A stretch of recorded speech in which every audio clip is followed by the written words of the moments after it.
Welcome to my channel junior chef Tamil.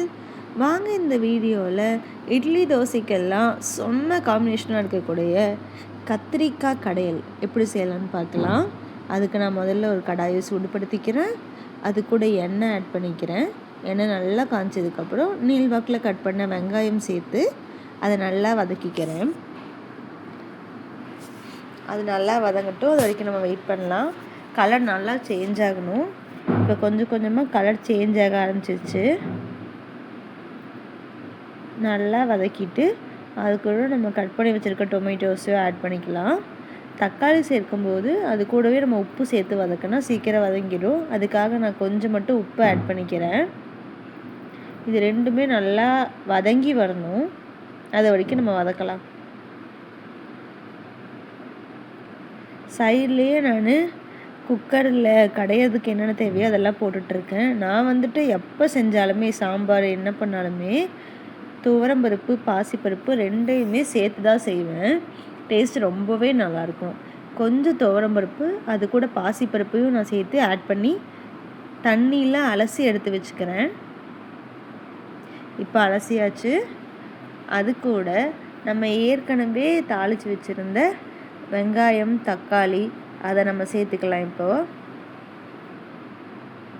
சும்மா சொல்லக்கூடாது friends, taste உண்மையாலுமே நல்லா இருந்துச்சு. கத்திரிக்காய் பிடிக்காதுன்னு சொல்கிறவங்களுக்கு கூட இப்படி செஞ்சு பாருங்கள், ஒரே ஒரு டைம் கண்டிப்பாக அவங்களுக்கு பிடிக்கும். அது கூட கட் பண்ணி வச்சுருக்க கத்திரிக்காவையும் நான் ஆட் பண்ணிக்கிறேன். கத்திரிக்காவை ரொம்ப நேரம் கட் பண்ணி வச்சிடாதீங்க. அப்படியே நான் கட் பண்ண உடனே அதில் நான் போட்டு இல்லைன்னா கசக்க ஆரம்பிச்சிடும், அப்புறம் சாப்பிட முடியாது. கத்திரிக்காய் ஆட் பண்ணி அது கூட மஞ்சள் தூள் ஆட் பண்ணிக்கிறேன். மஞ்சள் தூள் கொஞ்சம், கொஞ்சம் சீரகம், பெருங்காயத்தூள், இது எல்லாமே நான் ஆட் பண்ணிக்கிறேன். பூண்டு இதெல்லாம் போடலாம். அது கூட நான் வேறு எந்த சாம்பார் தூளோ எதுவுமே போடல, வெறும் ரெட் சில்லி பவுடர் மட்டும் கொஞ்சமாக நான் ஆட் பண்ணிக்கிட்டேன். இப்போ தேவையான எல்லாமே சேர்த்ததுக்கப்புறம் நம்ம தண்ணி ஊற்றிக்கலாம். நமக்கு எந்த அளவுக்கு கன்சிஸ்டன்சி வேணுமோ அதை பார்த்து நம்ம தண்ணி ஊற்றிக்கலாம்.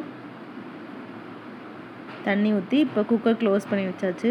இப்போ பார்த்திங்கன்னா உங்களுக்கு தெரியும் நல்லா வெந்து வந்துடுச்சு கத்திரிக்காய் பருப்பு எல்லாமே.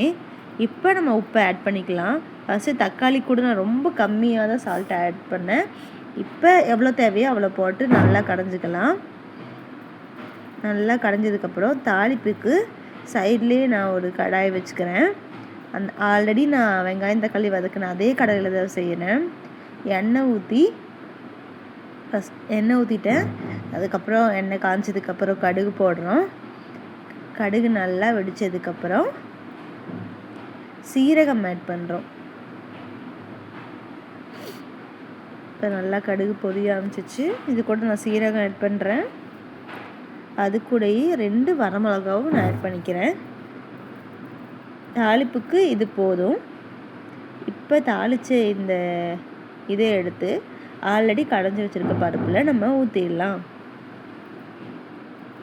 நம்மளோட கத்திரிக்காய் கடையல் ரெடி ஆயிடுச்சு. And more tasty and healthy ரெசிபிக்கு நம்ம ஜூனியர் செஃப் தமிழில் மறக்காமல் சப்ஸ்கிரைப் பண்ணிக்கோங்க. Bye guys.